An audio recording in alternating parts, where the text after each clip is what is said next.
साथियों, मैं हूं आपका होस्ट कुलदीप सिंह पुनिया। और साथियों, आज मैं आपको एक ऐसा स्कूल दिखाने जा रहा हूं। है तो ये प्राइवेट स्कूल, पर केवल नाम मात्र फीस में ही मेट्रो सिटी के स्कूलों से भी ज़्यादा अच्छी पढ़ाई करवाता है। और खाली नंबरों की पढ़ाई ही नहीं है, यहाँ हमारे जो रीति रिवाज हैं, संस्कृति, हमारी परंपराएं हैं, जो बुजुर्गों के हमारे रीति रिवाज हैं, और जो हमारा घरेलू सिस्टम होता था, जो पुराना सिस्टम में माँ बाप की सेवा करना, दादा दादी की सेवा करना, बुजुर्गों का आदर करना, जो हमारे मूल्य हैं, वो चीज़ें भी बच्चों को सिखलाता, जो सबसे ज़रूरी है आज के समाज में। और इस स्कूल की जो टॉप 10 है, सेकंड रैंक आया इसका बोर्ड में, एक बच्चे का सेकंड रैंक है बोर्ड पे। और टॉप 10 में इसके 3-4 बच्चे हैं टॉप 10 में स्कूल के, देखिए आप। और आज हम मौजूद हैं हैबतपुर गांव में, और ये जो सामने आप देख रहे हैं आर्या सीनियर सेकेंडरी स्कूल। और अब आइए हम इस स्कूल की विजिट आपको करवाते हैं, और क्या विशेष है इस स्कूल के अंदर वो हम दिखलाते हैं आपको, कि क्यों ये स्कूल इस एरिया के अंदर अपनी विशेष पहचान रखता है। वो सारी की सारी चीज़ें हम आपको दिखाएंगे और उस पर प्रकाश भी डालेंगे, और एक तरह से स्कूल का निरीक्षण भी करेंगे कि इसमें कितनी सच्चाई है कि ये स्कूल पढ़ाई के साथ साथ ही जो हमारी संस्कृति है उसको बचाने का काम भी कर रहा है, और जो हमारे मूल्य हैं, रीति रिवाज हैं, और जिसके लिए पूरी दुनिया के अंदर हिंदुस्तान की विशेष पहचान है, उन रीति रिवाजों को, उस संस्कृति को अगर आज बचाए हुए इस एरिया के अंदर, तो इस संस्थान का बड़ा अहम रोल है। उन सारी चीज़ों को हम विशेष प्रकार से डालेंगे। और पीछे आप जो फ़ोटोज़ देख रहे हैं बच्चों की, ये वो होनहार बच्चे हैं जिन्होंने इस एरिया में अपना नाम रोशन किया, एरिया का नाम रोशन किया, माता पिता और गुरुजनों का भी सीना गर्व से चौड़ा किया।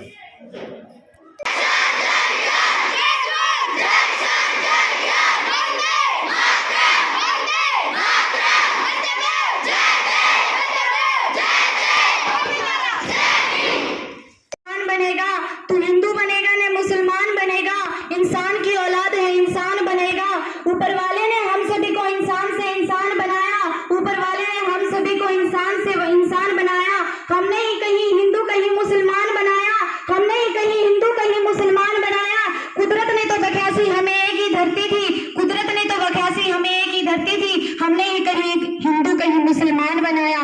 भरोसा खुद पर रखो तो ताकत बन जाती है, दूसरों पर करो तो कमजोरी बन जाती है। सच्ची बातों को जान लेने का नाम ही ज्ञान है, कि सच्ची बातों को जान लेने का नाम ही ज्ञान है।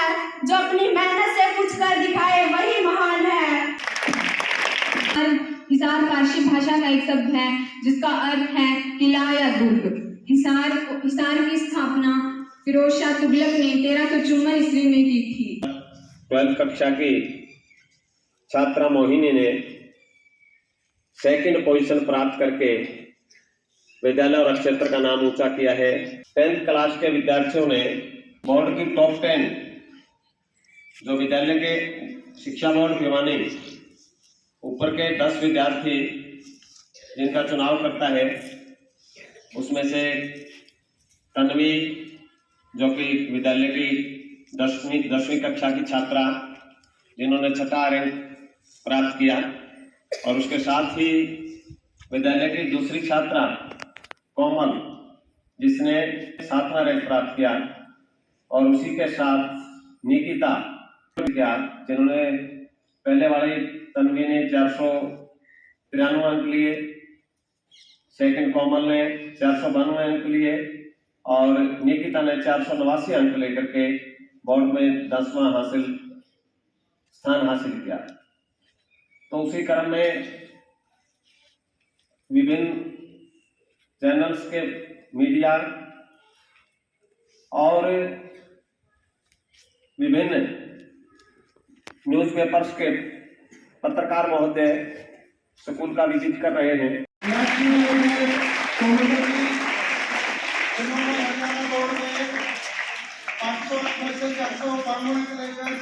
हासिल किया है, उनका स्टाफ सदस्य स्वागत करते हुए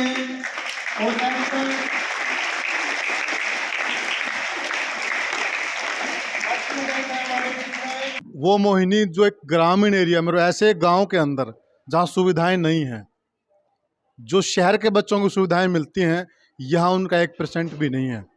और इस बच्ची ने बहुत बड़ा कारनामा किया है, सेकंड रैंक हासिल किया है हरियाणा बोर्ड के अंदर, पूरे हरियाणा बोर्ड के अंदर सेकंड रैंक हासिल किया है। सबसे पहले तो बेटा बधाई हो। धन्यवाद जी। तो बेटा इसके लिए आपकी तैयारी कैसी रही? मैं अपने टीचर्स को श्रेय देना चाहती हूँ जी, जिन्होंने हर चीज़ को, हमारे हर डाउट को उन्होंने बिल्कुल खोल कर सोल्व किया था। इसमें बेटा आप मम्मी पापा को या घर का कितना सहयोग मिला आपको? उनका भी पूरा सहयोग था जी। हमेशा कभी भी टाइम का हमेशा ध्यान देने की प्रेरणा देते थे कि हमें समय का ध्यान रखना चाहिए, और कभी भी काम का प्रेशर नहीं डाला। क्या बनना चाहते हो बेटा आप? IAS officer. क्यों IAS ऑफिसर बनना चाहते हो? देखिए जी, हम देखते हैं कि हमारे समाज में जो नैतिक कर्तव्य हैं मनुष्य के, वो खोए जा रहे हैं, और मैं एक ऐसे समाज की स्थापना करना चाहती हूँ जो कि एक अच्छे राष्ट्र के निर्माण में भूमिका अदा कर सके। तो बेटा जो आप, ठीक है, आप IAS अफसर बनना चाहते हैं, लेकिन अब क्या हो गया कि शिक्षा के साथ है ना, जो हमारी पुरानी संस्कृति थी, जो हमारे मूल्य थे, सिद्धांत थे, वो रीति रिवाज थे, वो गायब होते जा रहे हैं। मैं एक ऐसे लोगों की एक संगठन बनाऊं कि जो प्रकृति को भी बचाए रखे और अपने नैतिक कर्तव्यों को भी बनाए रखे। शहर के बच्चे होते हैं, उनको ट्यूशन वगैरह की बहुत ज़्यादा फैसिलिटी मिलती है, पर गांव के बच्चों को वो चीज़ नहीं मिलती है। कि पढ़ाई के लिए तो अच्छा वातावरण होना ज़रूरी है, फैसिलिटी की कोई बात नहीं होती, और मेहनत अगर करेंगे तो हमें भी सफल होने से कोई रोक नहीं सकता।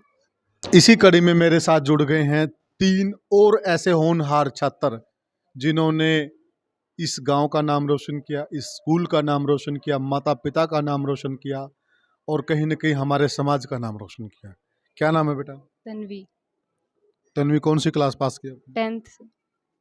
क्या पोजीशन है आपकी? मेरी 6th पोजीशन है। तो और इसमें किसका हाथ सबसे ज़्यादा बेटा? इसमें मेरे टीचर्स का सबसे ज़्यादा हाथ है। आपका नहीं है? मेरा कम है। कम? या फिर किसान परिवार से ही संबंध रखते हैं, तो हम देख रहे हैं कि किसान की हालत है बहुत बुरी होती जा रही है, खेती बाड़ी में बहुत नुकसान है। तो मैं बड़ी होकर इनमें तकनीकी करके और अपना इनमें सुधार करना चाहती हूँ, खेती बाड़ी के क्षेत्र में। टीचर्स और मतलब माँ बाप से भी बढ़ के हैं मेरे टीचर्स मेरे से। मतलब इतना सतपाल सर तो मुझे इतना प्रमोट करते रहते हैं हर एक फील्ड में, मतलब मैं आगे बढ़ूँ। मुझे किसी भी फील्ड है, कंपटीशन है या फिर बोलना है, स्पीच देना है, पढ़ाई में, हर फील्ड में मुझे आगे रखते हैं। पोजीशन है सर। 7th position. कौन सी क्लास में? 10th। 10th में। तो कोमल आप क्या बनना चाहते हैं? Sir doctor. क्यों बनना चाहते हैं आप डॉक्टर? हम देखते हैं कि ग्रामीण व्यवस्था में चिकित्सा उपलब्ध नहीं है। यहाँ पर जो शहरों में बहुत ज़्यादा महंगी हो चुकी है, तो इसीलिए मैं ग्रामीण जो लोग हैं उनकी जो सेवा अच्छे से करना चाहती हूँ। उनके लिए मैं एक अच्छी डॉक्टर बनना चाहती हूँ। देखा है कि गांव में ऐसा कुछ नहीं है, तो इसलिए मैं पैसे को नहीं करूँगी, अपने गांव के लिए करूँगी। आपकी क्या उपलब्धि Nikita? Sir 10th position. 10th position. तो निकिता आप क्या बनना चाहते हैं? सर मैं एक IPS ऑफिसर बनना चाहती हूँ। क्यों बनना चाहते हैं बेटा? सर हम सभी जानते हैं कि हम IPS ऑफिसर हमारे देश की प्रशासनिक व्यवस्था को अच्छे से बनाता है और हमारे देश के निर्माण में भी एक बहुत बड़ा अहम योगदान देता है। तो मैं भी IPS ऑफिसर बनकर इस देश के लिए कुछ करना चाहती हूँ, इस देश के लिए योगदान देना चाहती हूँ।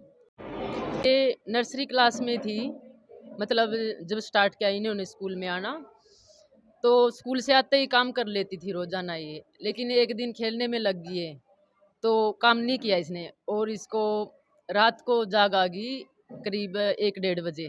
तो 1-1:30 बजे उठ कर ना अकेली और लाइट जला कर ना और पढ़ाई शुरू कर दी, जिनने अपना होमवर्क किया। उसी टाइम से मुझे लगा था कि बच्ची कुछ न कुछ बन के दिखाएगी।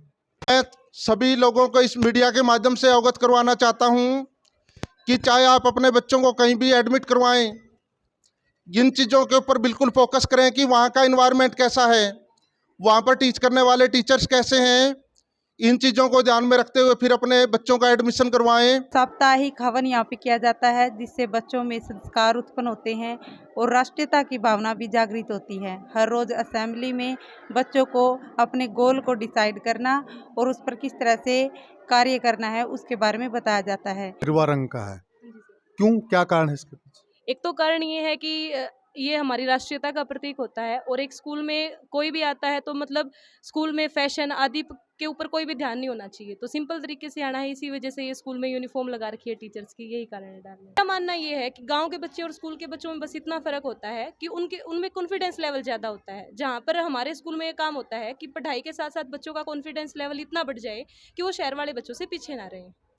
मेरा मानना ये है कि गांव के बच्चे और स्कूल के बच्चों में बस इतना फ़र्क होता है कि उनमें कॉन्फिडेंस लेवल ज़्यादा होता है, जहाँ पर हमारे स्कूल में ये काम होता है कि पढ़ाई के साथ साथ बच्चों का कॉन्फिडेंस लेवल इतना बढ़ जाए कि वो शहर वाले बच्चों से पीछे ना रहें।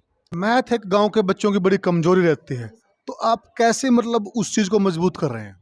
मैम, जो हर रोज़ के हमारे रोज़मर्रा की ज़िंदगी के एग्जाम्पल्स हैं, जैसे कोई भी सम होता है तो हम पहले बच्चों को ये समझाते हैं कि भाई जो हमारी रेगुलर लाइफ है उसका एग्जाम्पल्स लेके समझाते हैं कि अगर ऐसा हो तो फिर क्या होगा। जैसे मल्टीप्लिकेशन है, कोई भी बड़ी कैलकुलेशन है तो पहले उसको छोटी कैलकुलेशन के जरिए बताएंगे तो बच्चे उसको आसानी से समझ जाते हैं, जिसकी वजह से तेज हो जाता है। जो साइंस का टैलेंट सर्च एग्जाम हुआ था, जिसके अंदर हमारे ही विद्यालय के एक लड़के ने, यहाँ तक कि मेरा स्कूल क्लासमेट था, उसने ही पूरे हरियाणा में फर्स्ट पोजीशन प्राप्त की थी, और मेरे को लगाकर 5 बच्चे और थे जिन्होंने पूरे हरियाणा में अपनी पोजीशन बनाई थी। और शुरू से ही हमारा जो मेन लक्ष्य है ना, बच्चे का कॉन्फिडेंस लेवल हाई करें, उसको अपना लक्ष्य मतलब डिसाइड करवाएं कि आपको ये बनना है और इसके लिए आपको ये प्रोसेस अपनानी पड़ेगी। शुरू से ही वो यदि ऐसा करेगा अपने लक्ष्य तक वह ज़रूर पहुंचेगा।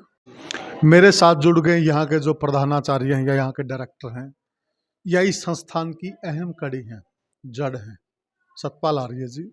और मैं उनसे जानना चाहूँगा कि आज की जो भाग दौड़ की ज़िंदगी है, चकाचौंध का ज़माना है, इस चकाचौंध के ज़माने में ये यहाँ बच्चों में किस प्रकार से बीज डाल रहे हैं ताकि हमारा जो सिस्टम है, हमारी जो संस्कृति है, हमारे जो मूल्य हैं, शिक्षा के साथ वो भी जीवित रहें। राम राम जी।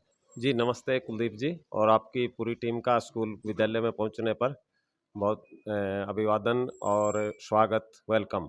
और आपके सभी श्रोताओं को, सभी दर्शकों को बहुत धन्यवाद और नमस्ते। तो आज मूल्य जो है ना, नैतिक मूल्य, वो कोई ज़रूरी नहीं, जैसे ज़माना है आधुनिकता किस चीज़ का नाम है, आधुनिकता का मतलब है आधुनिक टेक्नोलॉजी, लेकिन जो मूल्य हैं वो मूल्य ना छूटें आधुनिकता की दौड़ में। मेरा अपना विचार है कि जो आधुनिकता की दौड़ है उसमें हमें आधुनिक जितनी भी टेक्नोलॉजी है, चाहे कंप्यूटर से संबंधित है या अन्य प्रकार की कोई भी टेक्नोलॉजी है, उसका नाम है आधुनिकता, उसको हमें अपनाना चाहिए। लेकिन ऐसा ना हो कि हमारे नैतिक मूल्य या हमारे संस्कार, जो विरासतन संस्कार हैं भारतीय संस्कृति के, जिसके कारण से भारत विश्व गुरु रहा है, वो शिक्षा के कारण से ही रहा था। हमारे जो यहाँ का व्यक्तियों में इतने उच्च मूल्य होते थे, इतने उच्चतम संस्कार होते थे, जिसकी पूजा पूरी दुनिया में होती थी, इसीलिए विश्व गुरु जाना जाता था। तो मेरा कहना यही रहेगा और उसी पर हम काम कर रहे हैं कि नैतिक मूल्य बरकरार रहने चाहिए, वो संस्कार रहने चाहिए, और उसके साथ साथ जो आधुनिक टेक्नोलॉजी है, जो आधुनिक समय की जो आवश्यकताएं हैं, उनको भी हमें अपनाने की आवश्यकता है, न कि पुराने मूल्यों को छोड़ने की। जो इतना अच्छा रिजल्ट स्कूल का रहा, इसके पीछे आप कौन सी शक्ति को मानते हैं? इस शक्ति में स्कूल एनवायरनमेंट, और स्कूल एनवायरनमेंट में हमने विशेष रूप से, मैं बताऊं आपको, आर्य समाज को फॉलो किया है, आर्य समाज के सिद्धांतों को अपनाया है। और आर्य समाज और वैदिक सिद्धांत, उन्होंने हमेशा जीवन में पुरुषार्थ का संस्कार डालता है कि पुरुषार्थ करना और अपने कर्तव्यों का बोध कराना, ज्ञान कराना, उस पर हम काम करते हैं। विद्यालय का जो वातावरण है बहुत ही अनुशासनात्मक है, जो हर टीचर को अपने कर्तव्य का बोध कराता है और उसके साथ साथ बच्चे को पढ़ाई के साथ जोड़ता है, अपने कार्य के साथ जोड़ता है, उसके अंदर काम करने का इंटरेस्ट भी पैदा करता है और उसके अंदर गंभीरता भी पैदा करता है। और स्कूल की और विशेषता यह है कि गोल डिसाइड करवाता है।